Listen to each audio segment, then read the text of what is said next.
What's going on YouTube? Welcome back to the channel. I know it's been a little bit since the holidays, but man, you know, life just don't wait for nobody. To give you guys a little update, I actually caught COVID during Christmas.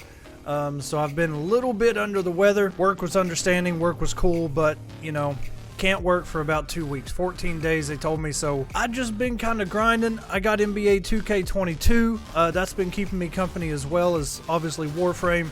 So today what I'd like to do is talk to you guys a little bit about my personal 5 tips on approaching Steel Path. Steel Path, for those that don't know, is essentially New Game Plus for those familiar with any other game like Dark Souls or something like that, where you beat the regular game and then there's an added element of the game where you play it at a much higher difficulty. It's the same game, but it's much harder. If you enjoyed this content, or if this video helped you, please like and subscribe down below. Y'all have been killing it out here. I appreciate all the support.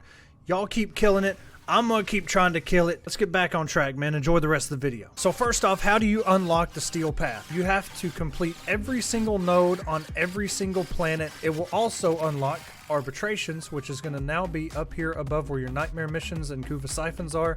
This will always be the first alert, and these update every hour. If you don't know what Arbitrations are, or this is all just tremendously overwhelming for unlocking so much at once, I do have a video that's popping up in the top right. If you want to click on that, it will explain Arbitrations, how to get Vitus Essence, Rolling Guard, Galvanized mods, and things like that. Now that we've got how to unlock it out of the way, now we're going to talk about specifically Steel Path and the rest of my tips. I guess now I'm down to 4, because tip 1 was how to unlock it. So now that we've talked about how to unlock Steel Path and I guess the side of Arbitrations, we're going to talk about some of the benefits and the rest of my tips to walk into Steel Path. If you look over here, now that you've unlocked it, you'll have the Steel Path down here on the bottom half of the Warframe logo.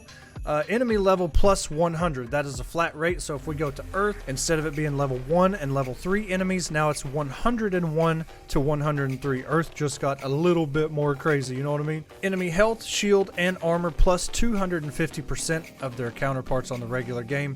But on the bottom, you'll notice plus 100% resource drop chance and mod drop chance. So this is almost like having a mod drop chance booster without having the booster. That'll come in handy for those endo farmers out there, man. I see y'all, dude. And some of the other bonuses that you get from Steel Path: Steel Essence, Primary and Secondary Merciless Arcane, Deadhead Arcane, and Dexterity Arcane. Those come from the Acolytes, which are similar to the Shadow Stalker. You get Riven Slivers, which if you get 10 of those and you go down to Iron Wake, you can actually buy a Riven mod with those Riven Slivers. Those come from Eximus enemies, and it's like a 1% drop chance. Don't let that fool you, man, because that 1%, there's been some survivals we've done, 30 minutes, 45 minutes, where we've gotten like 6 to 10 of those things. What I like to call Teshin's Steel Corner Store, which is on the Strata Relay. If we come to the Strata Relay, go ahead and pause it, fast travel, and go to Teshin. And if we go and just take a gander at what Teshin has to offer, this item right here on the right next to this Veiled Riven Cipher, which never rotates, but this item right next to it always does. This is an 8-item rotation, so this item rotates every week. There's 8 items in this rotation, so 3 times Forma will be back in exactly 2 months. Yes, so if you get Umbral Forma in this rotation, a Riven mod, whatever, it's always going to be 2 months from the day that you see it that it's going to come back. And anything else in the store, you're more than welcome to come and take a look at it. You don't have to have Steel Essence to view the store, but there's a lot of things that are nice: Stance Forma, Kuva, Arcane adapters, and so on. And one last thing to cover, another reward that you get from Steel Path is Orbiter Decorations. Every planet that you complete all the nodes on, you will get an Orbiter Decoration, as you can see above Ash's head. Yeah, I switched the Warframe on you. You don't know what's coming in my videos, dude. Don't act like you know.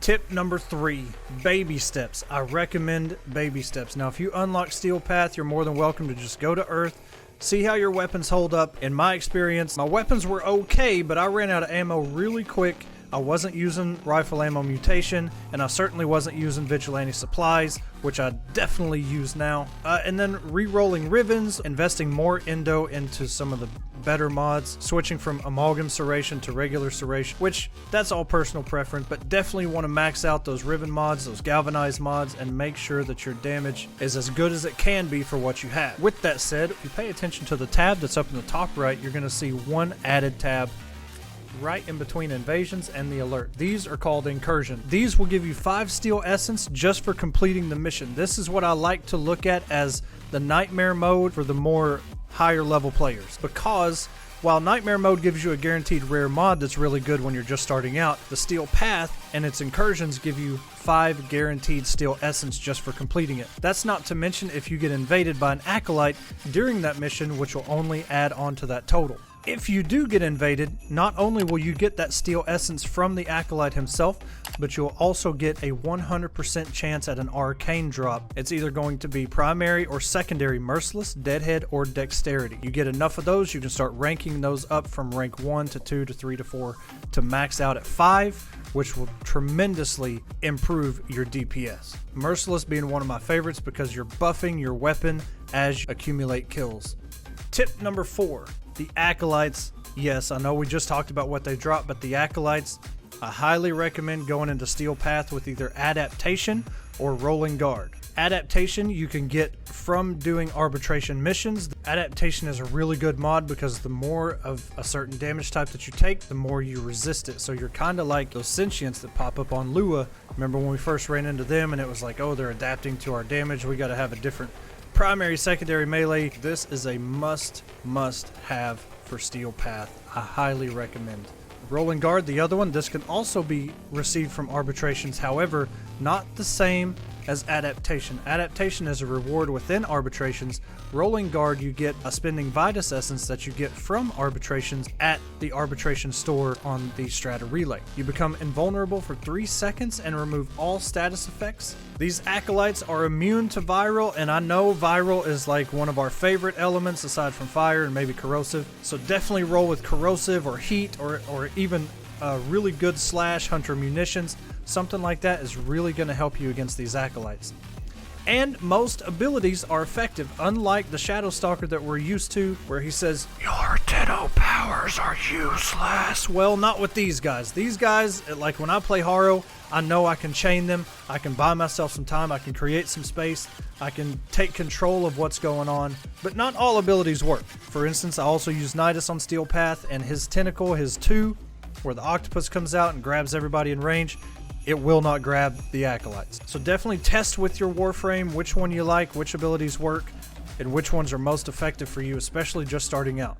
Tip number 5 and the final tip, build for crit, armor stripping, and DPS. Start looking into ribbons, galvanized mods, and survivability. You want to have the best chance to survive, especially if one of your teammates go down. You want to be able to hold your own, at least enough to be able to revive them. Mods that have a set bonus, whether it's Vigilante set, the Hunter set, the Gladiator set. I'm a big fan of the Vigilante set, especially because of Vigilante supplies, which is essentially rifle ammo mutation, but with an added bonus to critical hits the more of the Vigilante set that you use. Vigilante Fervor increases the fire rate, so more DPS. To kind of take a look into my Ninkandi Primes, so right here we're using Sacrificial Pressure and Steel for that set bonus, Gladiator Rush for a little bit more duration, and 10% critical chance per combo multiplier, which also stacks with plus 40% critical chance with combo multiplier with Blood Rush, and of course this hefty, amazing, and beautiful Riven mod for these Ninkandis. These things are guaranteed crit. The Blood Rush only increases that chance, which these actually go up to 275 if I'm not mistaken. When everything is added up with the combo counter, we're doing corrosive damage, which is really effective against those Acolytes, and a 4.6 times multiplier on top of that crit chance, on top of that 1566. We're doing some damage with this thing, and I love the Ninkandis. They're one of my favorite melee weapons in the game, and they're just beautiful. Hey, DE, I know I don't ask for a whole lot, but hey, I'm a big fan of these Ninkandis, but hey, I'm not a big fan of just having one stance mod, you know what I mean? Warfane's got like 2 or 3 stance mods and nobody uses them things. Can we get something over here on the nunchuck side of the family, please? And definitely, as you play more Steel Path, you're going to accumulate these Arcanes, and I cannot stress this enough, to invest in these things. As you pick them up, you'll be able to rank them up. As you can see, I'll show you right now. It takes 4 Arcanes of the same type to upgrade on this level from rank 2 to rank 3, and I have 5 right here, so I'm going to go ahead and upgrade that and just show you this is going to go to now a 3-star rating, and we have 2.5 primary dexterities. These do sell for a pretty penny.